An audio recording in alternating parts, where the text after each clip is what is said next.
Hi, I'm Drew Trafton, class of 2010.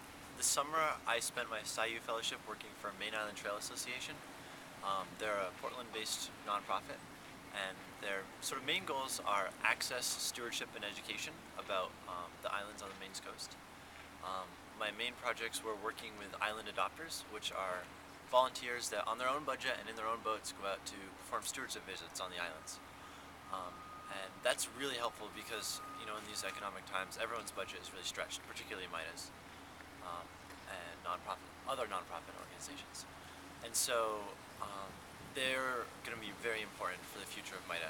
And MITA has expanded a lot in the last couple of years, but their stewardship has sort of leavened, or has maintained an even keel, which is nice.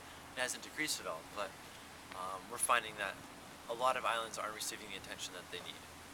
So that'll be really important.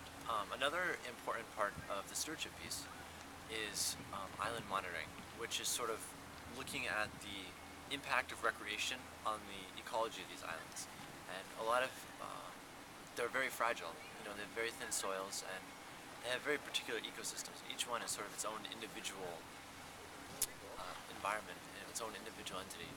And so we're sort of finding a way to look at all these individual islands and get a picture, a holistic view of what's happening on the Maine coast. And that really hasn't been done for islands before, particularly, but the intersection of recreation and ecological systems isn't studied very much. And so this is going to be really important, I think, for sort of the future of particularly states like Maine, where they depend a lot on environmental recreation.